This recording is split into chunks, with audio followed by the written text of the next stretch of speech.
Husband kicked out pregnant wife for secret lover. Unaware that his pregnant wife had been arrested for a $50 million fortune, he threw her out for having a secret lover. You can cry louder if you'd like. I don't care if you collapse. Go somewhere else with your child and your suffering. I won't ever have to deal with you again. You are now meaningless. Go. She grasped her stomach in pain as her spouse spat that venom. As she pleaded for assistance, he slammed the door. Where there should have been comfort, there was cruelty. There was betrayal where protection ought to have been provided.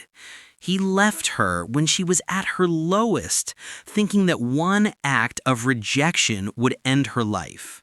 However, he was blind to the fact that the lady he cast out in agony would not remain broken. Everything he believed he had created would be destroyed upon her return, and she would soar higher than he could have ever imagined.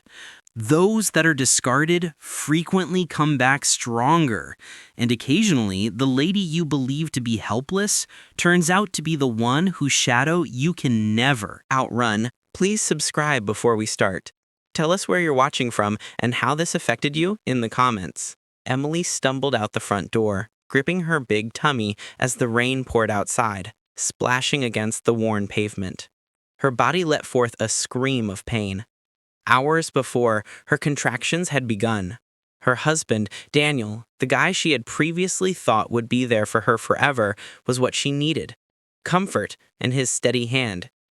She received venom instead. Daniel gestured to the door, his expression contorted with icy disdain. You dare not cry in front of me right now. It was this baby, not me, that you desired. You are not part of my new life, which is waiting for me. Emily attempted to stabilize herself, the rain blending with her tears. Daniel, at least give someone a call. The infant. With a snarl, he interrupted her. It is your burden, not mine, that child. If you must scream, go scream in a hospital hallway, but not here. I'm beyond being bound to your suffering. Emily saw another figure standing behind him inside the house. Wearing a silk robe, Claire, the mistress, wore a smug smirk on her lips as though she had already taken over Emily's crown. With triumphant eyes, Claire's palm rested lightly on Daniel's arm. Another wave of pain tore through Emily, causing her knees to buckle. She staggered and grabbed the doorframe for support. Daniel, however, shoved her. Turn off. Please, stop ruining my house. Get away. She was left outside in the storm when the door banged shut. The contractions are getting worse. Every muscle in her body ached. However, the betrayal was more painful than the work. When she understood this wasn't just abandonment, her heart broke into a million pieces. It was combat. With rain soaking her clothes and spotlights blinding her as cars raced by, she stumbled along the street. Nobody paused. People looked, but moved quickly. Just like Daniel, the entire world had turned its back. She was all by herself. Her breathing was labored and her vision was fuzzy. She said, I can't do this alone. But she was powerless. The baby was on the way, and the man who had promised to love her was now giggling in the arms of another lady. Emily used all of her remaining strength to clench her jaw. This was not the end. It was the savage start of something far greater. Emily fell to the damp sidewalk as another contraction doubled her. Ma'am, are you okay? A stranger yelled as headlights slowed. The stranger's shadow loomed over Emily as she blinked against the rain. With his umbrella trembling in the wind, a man in his late 50s knelt. His eyes were nervous yet compassionate.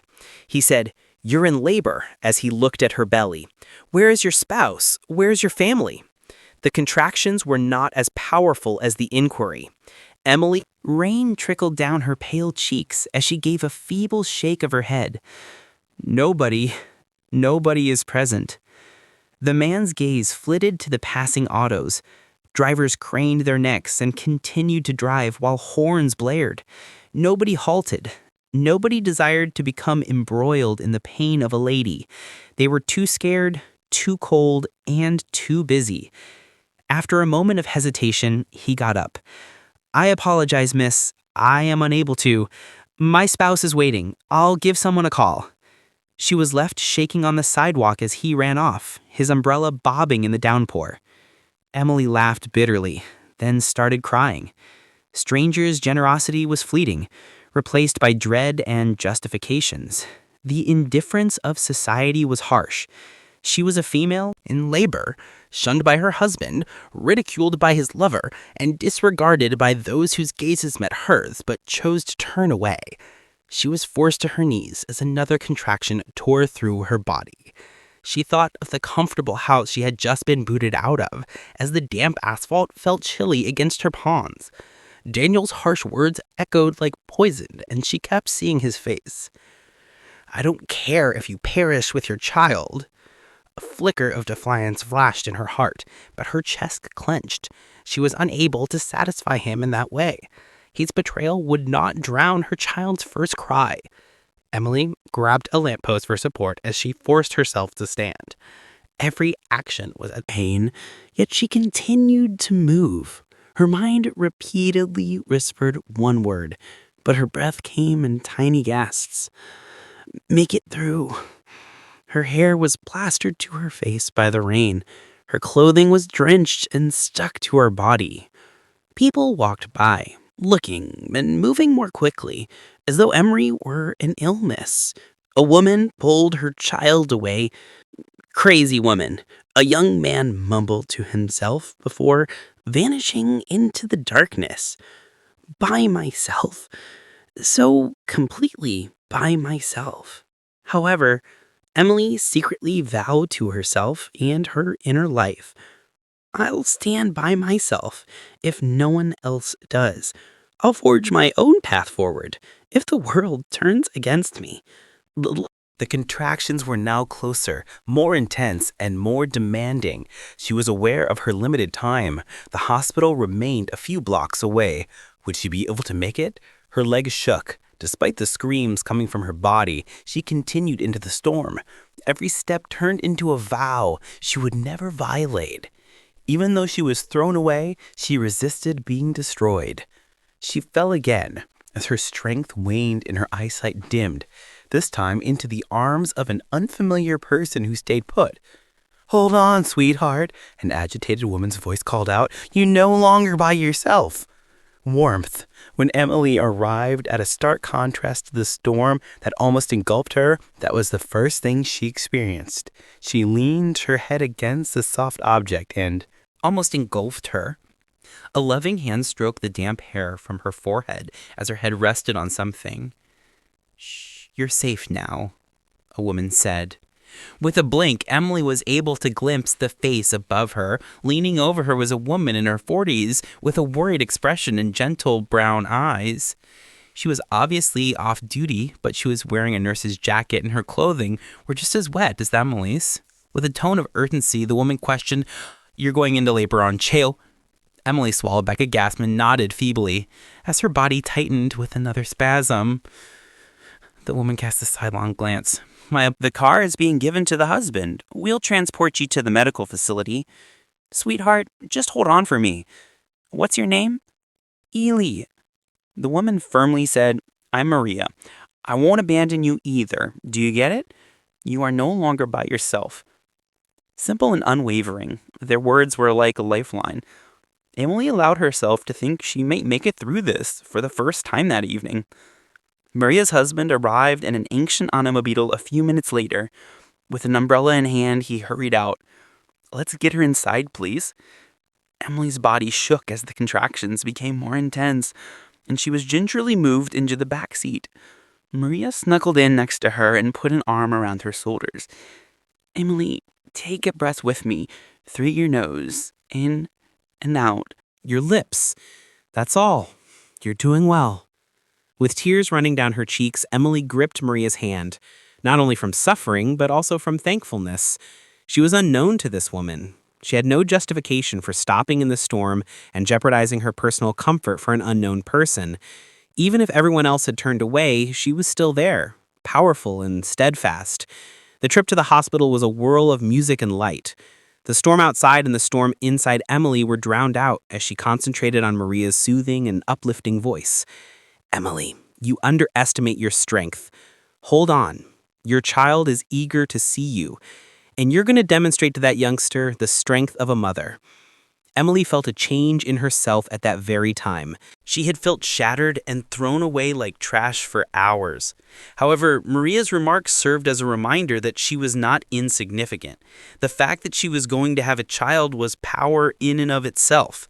Glowing like a promise, the hospital lights emerged. Maria gave her hand a squeeze. "Look at that. You succeeded." "Sweetheart, you're still struggling. This is only the start."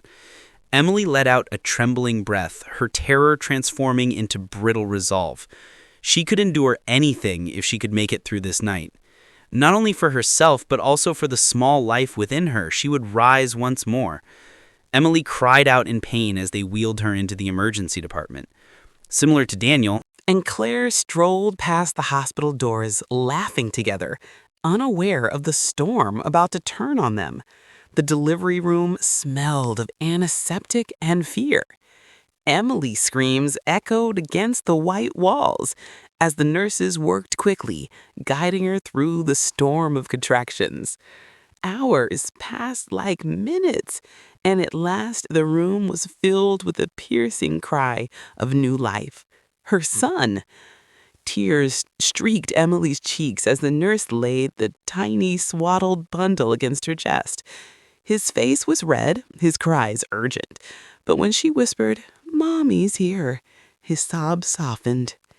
It was in that moment, weak, exhausted, but alive, that Emily realized she had been given a justification for fighting. She will put up with anything for him. She would get up for him. But that happiness was not shared by everyone in her world. A few days later, while Emily lay in her hospital bed, her parents, Mr. and Mrs. Callahan, entered through the open door. Her mother's lips were pursed. Their eyes scanned the room like inspectors rather than family. Their footsteps were pointed, and their attitudes were icy. "It's true, then. The child was born to you." Emily stood up and held her infant tighter. "Indeed, Mom, Noah is his name." Her father spoke in a flat, contemptuous tone.